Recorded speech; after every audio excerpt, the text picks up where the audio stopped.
Welcome back. You're listening to the Enterprise Joy podcast, Enterprise Strategies for Leaders in Under 5 Minutes. It's Saturday, and we have earned a few extra minutes to wrap up this week. I'm Vishal, your mover and shaker strategist in residence, and today we are pulling together all the threads from this week's theme, Strategic Flexibility in Uncertain Times. Over the past 5 days, we have unpacked leadership behaviors, decision loops, culture cues, and operational systems. Today, it all comes together as a strategic flexibility playbook, one that you can embed right away into your leadership rhythm. Let's begin with a useful anchor. According to a framework shared by Deloitte, strategic flexibility unfolds in 4 phases. First, anticipating multiple futures. Second, formulating flexible strategic options. Third, building core and contingent capabilities. And fourth, executing while staying ready to pivot.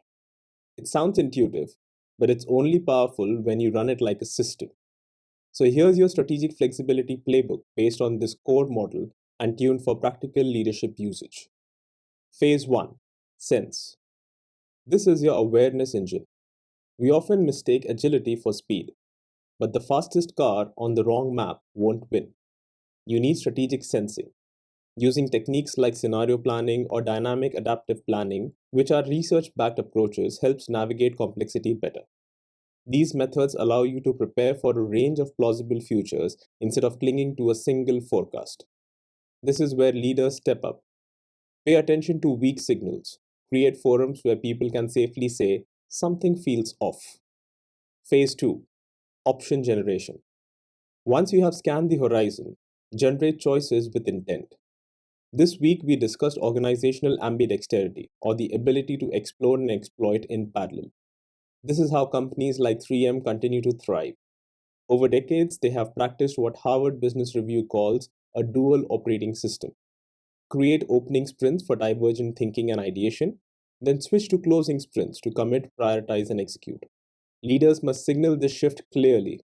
One of the biggest reasons teams lose momentum is because they don't know whether they are still exploring or expected to deliver.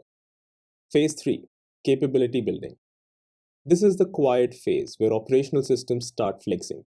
Are your IT systems, workflows, team structures, even vendor contracts adaptable? In a McKinsey 2021 global survey, over 70% of executives said agility in core operations significantly increased their ability to respond to market shocks. But fewer than 30% had built it deliberately. This phase is less glamorous, but this is where flexibility becomes sustainable. Finally, phase 4. Execute and pivot. Execute what you have chosen, but treat your plans as provisional. Use low-regret moves to get started and then circle back regularly. What worked, what shifted, what needs rerouting. This may look like indecision. What it actually is, adaptive consistency. A term used at Stanford to describe companies that hold steady on vision but evolve on tactics. It is important to communicate this tactic well to your people and have a steady cadence to decide pivots, else it may just get misunderstood for ad hoc decision making. Pick one leading indicator per phase. For sensing, it can be the quality of early signals. For options, it can be how many ideas got tested. For systems, it can be the time to deploy new processes and tools. For pivoting, it can be the days between insight and implemented change. Track these over 2 to 3 cycles. That becomes your metrics dashboard. One thing that's definitely clear is that mindset alone won't cut it. You need a method, else it's just wishful thinking. Let's come back to 3M. In the 1980s, they were already practicing 15% time for exploration, long before it was trending. They built modular innovation pipelines, kept the product team small, and decentralized risks that allowed them to pivot fast, like during COVID, when they scaled respiratory production without compromising R&D investments elsewhere.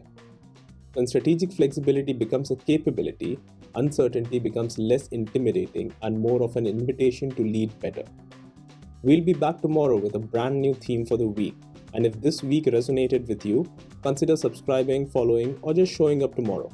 Until then, I'm Vishal, and this is the Enterprise Joy podcast, Enterprise Strategies for Leaders in Under 5 Minutes.